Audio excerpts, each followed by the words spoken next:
po sa ating lahat. Sa hapon pong ito, ang ating pong pag-aaralan ay mula sa aklat ni Lucas, chapter 12, verse 13 to 21. Ito po ang sabi. Sinabi kay Jesus ng isa sa mga naroon, Guro, iutos nga po ninyo sa kapatid kong ibigay niya sa akin ang bahagi ko sa aming mana. Sumagot siya, sino ang naglagay sa akin bilang ukong o tagapaghati ng mana ninyo? At sinabi niya sa kanilang lahat, mag-ingat kayo sa lahat ng uri ng kasakiman, sapagkat ang buhay ng tao ay wala sa dami ng kanyang kayamanan. Pagkatapos isinalaysay ni Jesus ang isang talinghaga, isang mayaman ang umani ng sagana sa kanyang putiriin. Kaya sinabi niya sa sarili, ano ang gagawin ko ngayon? Wala na akong paglagyan ang aking mga ani. Alam ko na, ipag-iiba ko ang aking mga kamalig at magpapatayo ako ng mas malaki. Doon ko ilalagay ang aking ani at ibang ari-arian. Pagkatapos ay sasabihin ko sa aking sarili, marami ka nang naipon para sa mahabang panahon. Kaya't magpahinga ka na lamang, kumain, uminom at magpasarap sa buhay.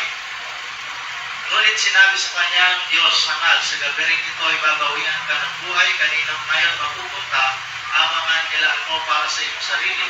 Ganyan ang sasabihin ng sinamang nag-iipon ng kayamanan para sa sarili, ngunit dukhan naman sa paningin ng Diyos. Pagpapala po ang pagkabasa ng kanyang mga salita tayo po isang tayo. Ama namin Diyos na makapangyarihan sa lahat, muli Panginoon sa pagkakataon ito ay humingi kami Panginoon ng gabay upang ang mga salita nito Panginoon na amin po ang pag-aaralan ay may paliwanag Panginoon at maunawaan namin ang gusto Panginoon ang nais mo parating sa bawat isa sa amin. At salamat Panginoon sa pagkakataon ito na narito mo muli ang iyong mga anak na tinawag upang minsan pa ay muli Panginoon ay pag-isa sa amin sa pag-aaral ng iyong mga salita. Dalangin namin naman ang bawat salita na maririnig namin Panginoon ay magiging gabay namin Panginoon sa aming pong pang-araw-araw na buhay. Ito lamang po kami sa pagdalangin sa pangalan ng Jesus. Amen.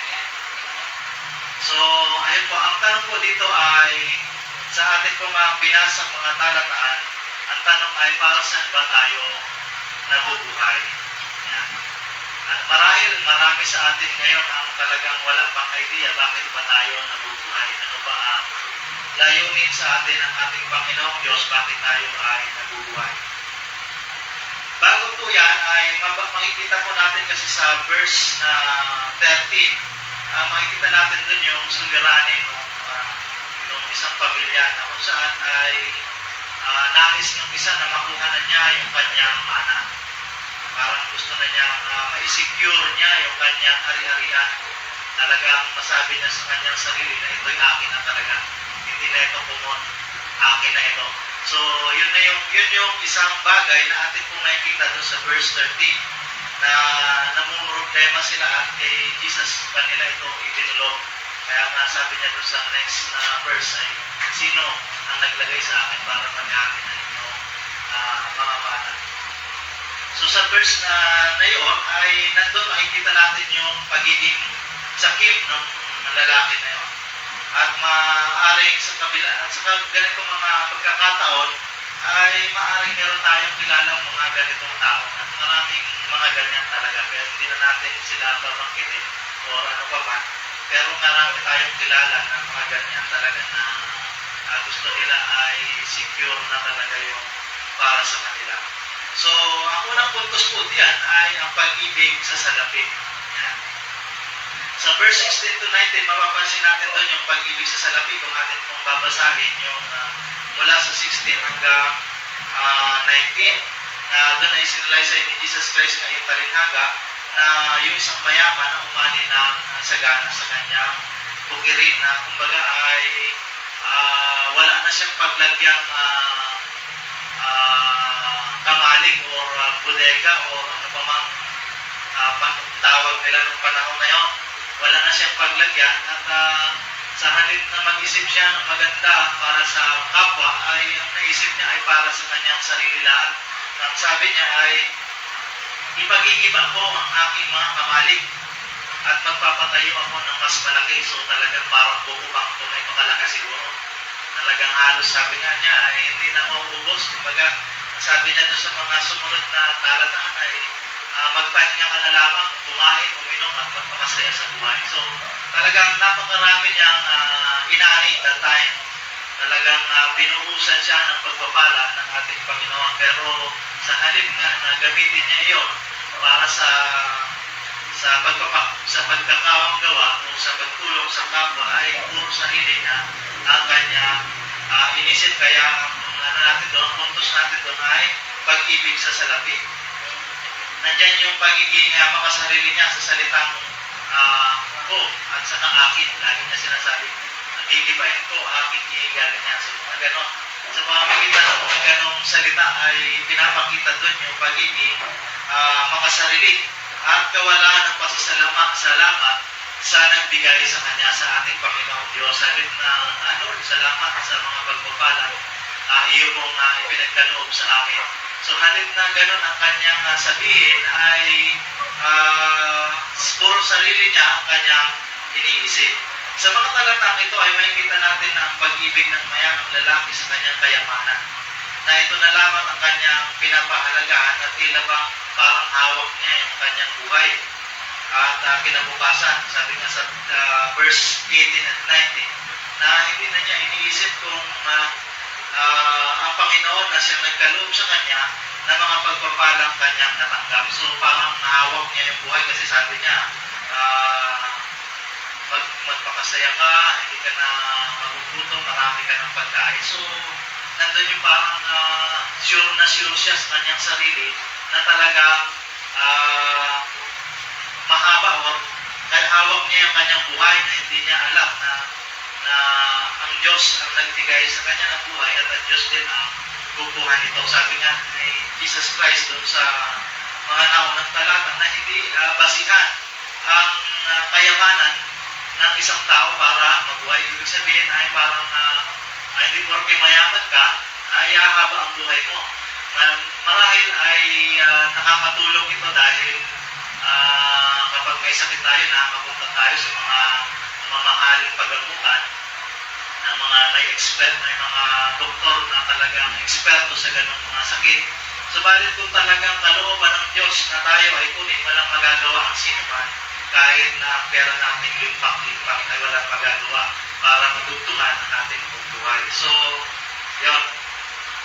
Kaya, at ano naman ang nangyari ngayon sa kanyang tinipok. So, nung sa verse 20 kasi, ang sabi ni Jesus Christ dito, ngunit sinabi sa kanya ng Diyos, hangal, sa gabi rin ito'y babawian ka ng buhay, kanino ngayon mapupunta ang mga inilaan mo para sa iyong sarili. So, kanino nga mapupunta ngayon yun, yung kanyang mga inilaan para sa kanyang sarili. So, nawala ng saysay ang kanyang pagpapagal. At sa iba ito napunta, yung kanyang mga naiwang kayamanan, kasi wala naman siyang madadali. Kahit na isama pa yun sa kanyang libing, ay wala din, hindi rin mapapakinabangan. Hindi mapapakinabangan ang inilaan para sa sarili sapagkat wala sa dami ng yaman ang kayamanan ng nakabatay ang ating buhay. Sabi nga doon sa 15, sabi doon ay, at sinabi sa niya sa kanilang lahat, mag-ingat kayo sa lahat ng uri ng kasakiman sapagkat ang buhay ng tao ay wala sa dami ng kanyang kayamanan. So kahit na marami ang ating kayamanan, ay hindi doon na susukat ang haba ng ating buhay. Katulad niya, napakayaman niya, pero kinabukasan pala, patay na siya. Kinuha na ni Jesus Christ ng Panginoon ang kanyang buhay. So hindi natin alam yung bukas. Kaya dapat tinuturo dito sa atin na dapat habang tayo ay alam natin ang nangyayari sa ating paligid, alam natin habang tayo mula, ay dapat ginagawa natin ang mabuti para sa ating kapwa. Kasi ang bukas ay hindi natin alam. So kung pasimula pa lamang ay alam na natin na ganito ang mangyayari, na mambabaliwala din pala yung ating mga pinagpagalan, ano kaya ang dapat nating gawin? So ayan, may tatlong dahilan po kasi na kung bakit nabubuhay ang tao. Ang una ay karamihan ay nagtatrabaho para lamang mabuhay.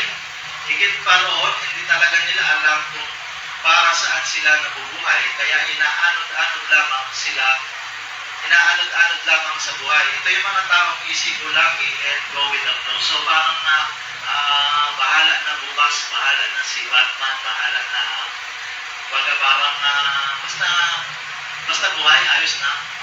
Yun, parang ganun sila. Wala talaga silang hindi nila alam kung ano talaga yung bakit sila nabubuhay, ano ba ang purpose, ano ang layunin ng ating Panginoon sa kanila. Basta buhay, ayos na. Ang isa naman ang ilan naman ay nabubuhay para sa iba, gaya ng pangangalaga sa may karamdaman, pagbibigay ng hanap buhay sa iba lalo higit sa mga nangangailangan. So, marami ito.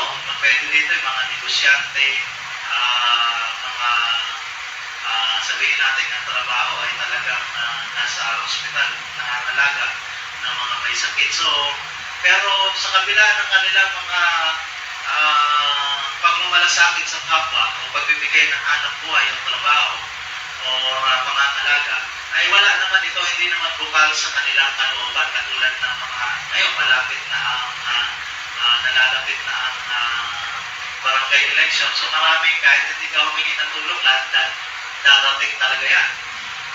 Ano na yan yung culture na, pero pagkatapos naman ay wala na. So wala sa puso, hindi galing sa puso ang pagbibigay ng tulong sa kapwa. Ito naman yung sinabi ko kanina. Hindi naman masama yung ginagawa nila. Ang importante lang dapat doon ay galing sa puso at yung tao na gumagawa nito ay may tamang relasyon sa ating Panginoon upang ang lahat ng kanyang mabubuting ginagawa ay kasabay ng kanyang pag-iimpok ng kayamanan sa langit. So, napakaganda po nun na dalawa ang iyong ginagawa. Meron kang ginagawang mabuti dito sa lupa. At the same time, sa pagpapagitan ng mga pagawang mabuti dito ay nakakapag-impok ka ng kayamanan sa langit. Kung saan doon, sabi, ay walang naninirang tama. So, napakaganda po kung natin kung ginagawang ito na pagtulong sa kapwa ay galing sa ating puso. At ang pangatlo ko ay ito. At ang ilan ay nabubuhay para sa Diyos at para sa kapwa. Iniibig nila ang Diyos ng buong puso't kaluluwa, isip at lakas, at ang kapwa gaya ng kanilang sarili. So yan po ay utos talaga sa atin ng Panginoong Diyos na ibigin mo ang Panginoong Diyos at ang puso at ang iyong kapwa gaya ng iyong sarili. So ito dapat bilang mga Kristiyano, dapat ito ang purpose natin. Bakit tayo nabubuhay? Bakit tayo narito? At bakit tayo sumasamba at narito ngayon hapon upang bigyan siya ng papurihan? Dapat ay nabubuhay tayo para sa Diyos at sa ating kapwa. So yun pala ang dapat ugaliin natin mga Kristiyano. Kaya dapat nabubuhay tayo para sa Diyos at hindi dahil sa mga ari-arian. Ibigin natin ating kapwa gaya ng ating sarili. Magkaroon tayo ng tamang relasyon sa ating Panginoong Diyos yun. So dapat ay meron tayong tamang relasyon. At yung dapat yung ating mga ari-arian ay dapat bigyan natin sila ng tamang parang sabihin natin pagpapahalaga. Hindi dapat natin ito binibigyan mas importante kaysa nagbigay. Ibig sabihin ay dapat ay mas binibigyan natin importansya yung nagbigay ng mga pagpapala sa atin kaysa doon sa mga ari-arian natin. So, ang kayamanan dapat ay hindi natin ito binibigyan masyadong o dinidiyos natin kasi pagka ito na ang ating buhay, yung kayamanan na parang siya na ang ating dinidiyos. So, dapat ang kayamanan ay ginagawa lamang natin palamuti at katuwang upang gumaan ang ating buhay. So, dapat ito ay katuwang lang natin para gumaan ang ating buhay. Makapagkawang gawa tayo o pagtulong sa nahihirapang lupa. Hindi maging dahilan ang paglayo sa Panginoon sa dahilang higit na binibigyan halaga ang mga ari-arian. So, yun dapat ang tamang ginagawa natin sa ating mga ari-arian na ating pong tinatangkilik na ipinagkaloob ng ating Panginoong Diyos. So, dapat ay hindi ito nagbibigay ng rason para tayo ay mapalayo sa Kanya. Sa halip ay dapat gamitin natin ito upang makapagbigay magbigay tayo ng kaluguran sa Kanya sa pamamagitan ng pagtulong o pagkagawang gawa sa mga nangangailangan buha. So hindi po masama ang mag-ipon. Siyempre, kung iniisip nyo parang katulad ng mga sinasabi nila na ang kayamanan daw ang ugat ng kung ano man. Pero yan po ay depende sa ating paggamit. Katulad ng sinabi ko kanina, depende po yan sa ating paggamit kung paano natin ito pinapahalagahan. At kung natin po papansinin yung ating mga binasang talataan kanina, hindi po doon hinatulan sa pag-ipon ng kayamanan yung mayamang lalaki, kundi hinatulan siya dahil sa kanyang layunin ng pag-iipon. Kasi ang layunin ng kanyang pag-iipon ay para lamang sa kanyang sarili at hindi para makapagbigay ng kaluguran sa ating Panginoon o makapagbigay ng tulong sa ating kapwa. Sa ibang salita, mali para sa isang tao ang mag-ipon ng kayamanan para lamang sa sarili at mag-isip ng ari-arian lamang ang mahalaga. So, yun po ang importante dapat natin ay maunawaan sa hapong ito na hindi po masama ang magkaroon tayo ng kayamanan. Napakasarap na po kung talagang may pera tayo at lahat ng ating pwedeng gawin, tulong sa kapwa na magkailangan, mabilis lang. At kung papansinin nga po natin, ang karamihan sa mga karakter sa Biblia ay talagang mayroon. May mga kaya talaga. Kaya naman sila ay nakatutulong sa kanilang nasasakupan o mga nakapaligid sa kanila. So ang ano dito ay dapat pinapahalagahan natin ng higit ang Panginoon kaysa ating mga ari-arian. So yan po. Ano ang mga aral na ating makukuha doon? So bilang pagtatapos po, ito po ang ating mga makukuhang aral. Ang una po ay mabuhay para sa Panginoon at para sa kapwa. Pangalawa ay pagpasalamat sa Panginoon ang mga pagpapalang natatanggap at pagpahalagahan higit kaysa nagkaloob. Pangatlo, mag-ipon ng kayamanan sa langit upang di maging dukha sa Panginoon Diyos, sa paningin ng ating Panginoon Diyos. Sabi nga po sa 21, ay ganyan ang sasabihin ng sino mang nag-iipon ng kayamanan para sa sarili, ngunit dukha naman sa paningin ng Diyos. So yun po, dapat po ay atin po pinagkakaabalahan din. Kung tayo abala dito sa lupa na magpayaman, dapat ay kasabay noon ay nagpapayaman din tayo sa langit upang pagdating ng panahon ay hindi tayo makatulad ng ating Panginoon na mayaman tayo dito sa lupa, ngunit dukha naman sa kanyang paningin. So yun lamang po at sana meron po tayo natutunan na aral sa ating mensahe. Salamat.